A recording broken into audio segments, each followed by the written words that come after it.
continue. Good.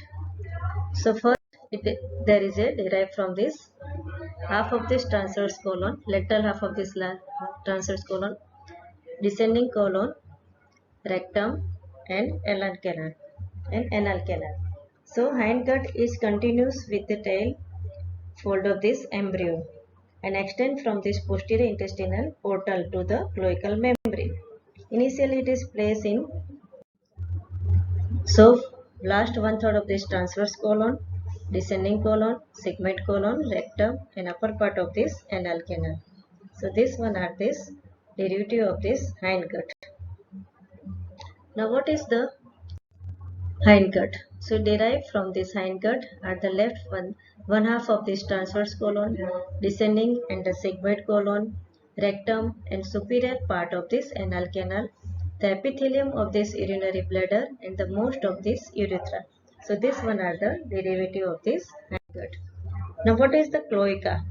So cloaca, this is the terminal part of this hindgut, is the endodermal line chambers that is in contact with the surface ectoderm at the cloacal membrane. So this one are the cloaca. This membrane is composed of this endoderm of the cloaca and ectoderm of the proctodium or the anal pits. The cloaca, the expanded terminal part of this hindgut, receive the allantoids. So this one are the cloaca. Now you can see this diagram. Here there is a development of this cloaca.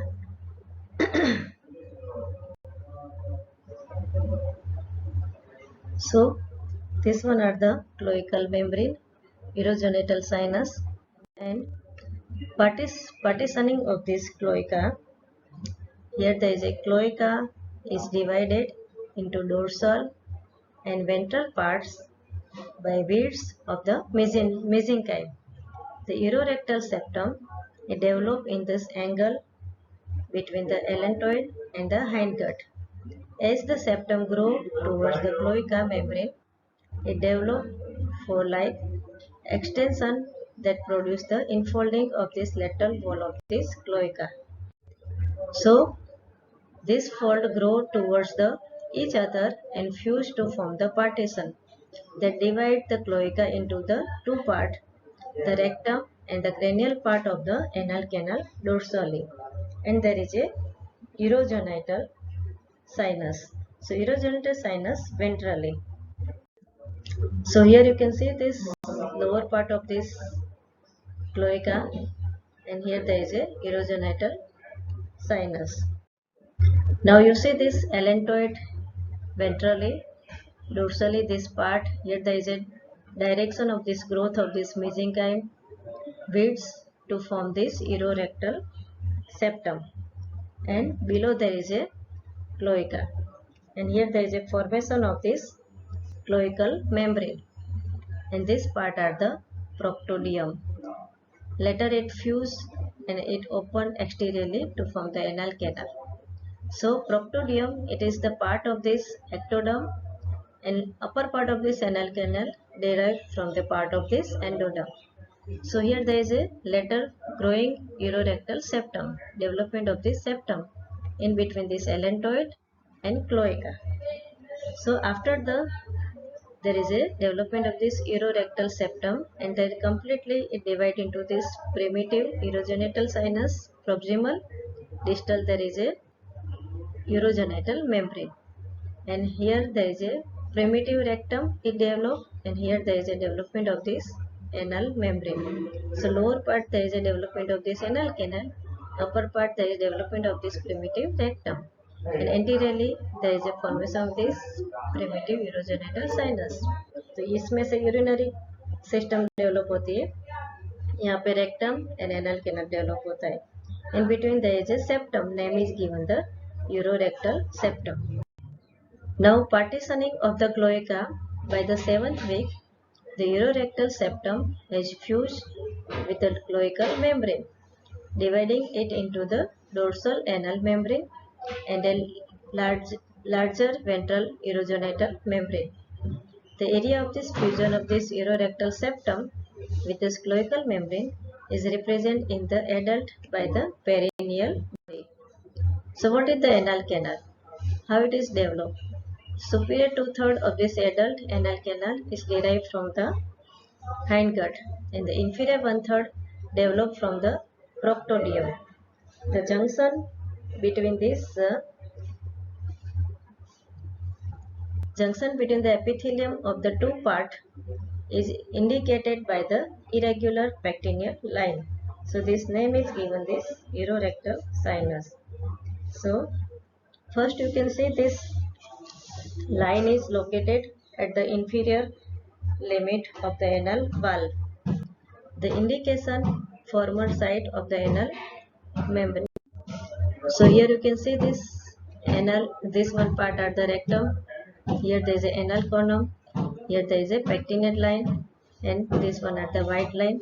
And here from the hindgut, these are the derived from the proctodium. It is part of this ectoderm, and hindgut derived. It is part of this endoderm. So anal canal, it is developed from two parts: proximal endodermal origin, and distal there is a ectodermal. So endodermal cloaca give rise to the development of this rectum, upper part of this anal canal, and most of this mucous lining of this urinary bladder and the urethra.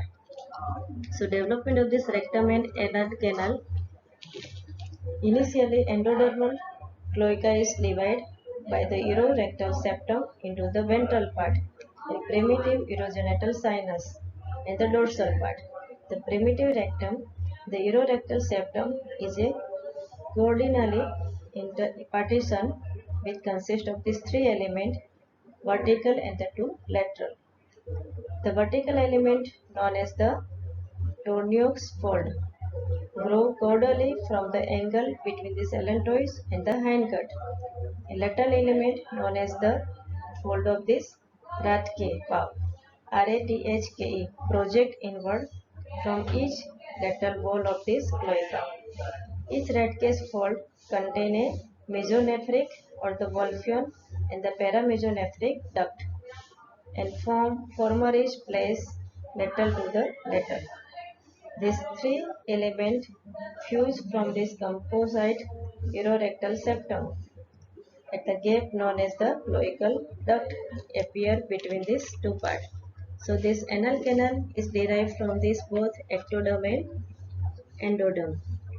The cloacal fluids of this urorectal septum and the cloacal membrane through this duct, the primitive rectum and the urogenital sinus communicate temporally with each other. At about the seventh week, the cloacal duct is closed and the urorectal septum fused with this cloacal membrane, dividing later into this urogenital membrane in front and the anal membrane behind. The transverse line of the fusion between the septum and the cloacal membranes form the further perineal body. The ectodermal cloaca behind the perineal body present a surface depression and proctodium or the anal pit. Now you see this about the 2 cm superior to the anus is anocutaneous line or the white line. This demarcate where the anal epithelium change from the columnar to stratified epithelium. At the anus, the epithelium is keratinized and continues with the skin around the anus.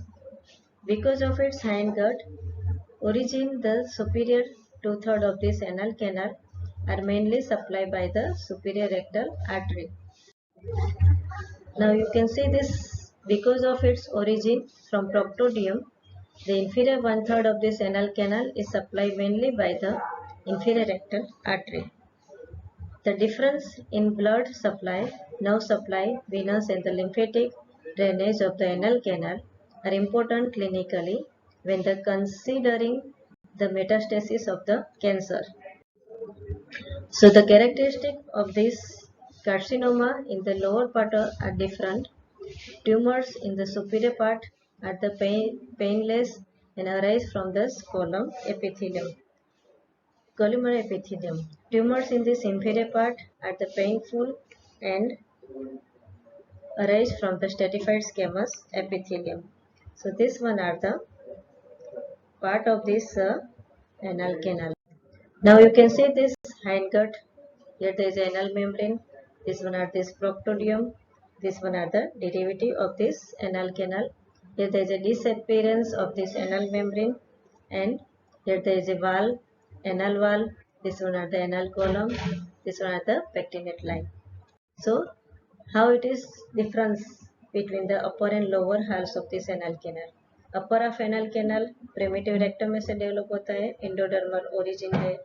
Lower half जो है ये derive from this ectodermal in origin, anal pits और the proctodeum में से develop होता है. Mainly supply by the superior rectal artery, upper half, lower half supply the inferior rectal artery. Venous drainage, superior rectal vein, portal vein, inferior rectal vein supply the systemic vein. So this one are the nerve supply, autonomic and somatic. Difference between this. Now applied anatomy. Now what is the congenital megacolon? A part of this colon is dilated because of the absence of this autonomic ganglion cells in the Weinreich plexus distal to the dilated segment of the colon. The enlargement colon has the normal number of these ganglion cells. The dilatation result from the failure of the peristalsis in this aganglionic segment. The most cause only rectum and segment colon are involved. So here you can see this megacolon. Here there is a dilatation of this colon. Name is given this megacolon. So this one are this congenital anomalies. So congenital megacolon, it is the most common cause of this neonatal obstruction of the colon. Account for the 33% of all neonatal obstruction. Male are affected more often than the female. It results from failure of these neural thread cells to migrate into the wall of this colon. During the 5th and 6th week, this results in failure of this parasympathetic ganglion cell to develop in Erbnus plexus. So this clinical condition name is given the congenital megacolon. Now imperforate anus. It occurs about once in 5,000 newborn infant, more common in male.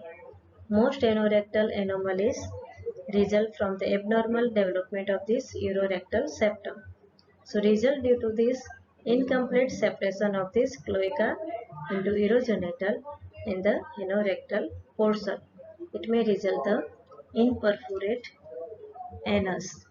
So this clinical condition is rare and name is given this imperforate anus. So in case of this atresia or the failure of this name is given this imperforate anus. You see this diagram. Here there is an anal membrane, solid mass of the ectodermal cells. Here there is a atresia. This is upper and lower part of this rectum separate. Here there is a anal orifice. So in perforate anus, there is normally temporary communication between this rectum and anal canal, dorsally from the bladder and urethra ventrally. It closes when the urorectal septum fuses with this cloacal membrane. Lesions are classified as follow, as low or high, depending on whether the rectum ends superior or the inferior to the puborectalis muscles. Now incorporate anals following are the low anomalies. Anal agenesis, this agenesis with or without fistula. Here there is a anal stenosis, membranous atresia, the anus, anorectal agenesis with or without fistula. So rectal fistula, here there is a rectovaginal fistula, rectovesical fistula, rectourethral fistula, and rectal fistula are the associated with this rectal atresia. So these are the anomalies of this anal canal, development of this anal canal. So atresia of this lower part of this rectum, an ectopic anus under the normal condition, the perineal body grow backward to separate the anal membrane from the urogenital membrane. This clinical condition name is given the ectopic anus. So urogenital membranes when the backward grow, perineal body is arrest. The anal and the urogenital orifice lies close to each other. In female, the anal and vaginal orifice may be situated within this vestibule. In male, the anal orifice may appear at the base of the scrotum, in the internal bulbous fossa of the spongy urethra, at the coronal sulcus of the gland penis. These are the anomalies of this hindgut. Sometimes mesentery and jejunum. Here the mesoappendix, sigmoid colon, and transverse colon. This one are the normally attachment of this mesentery. So during the development of this hindgut, 26 days after the formation of the tail fold, the allantois and the hindgut open into a common chamber, the cloaca. The cloacal membrane separates cloaca from the proctodium. The allantois appear at about the 16 days as a small diverticulum projecting from the cloidal caudal end of this yolk sac into the connecting stalk. The urorectal septum separates the hindgut from the allantois. It grows towards the cloacal membrane.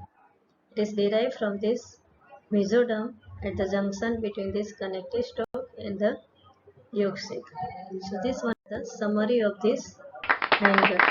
So here there is a complete the class of this development of this midgut and hindgut. Now I would like to share you one video.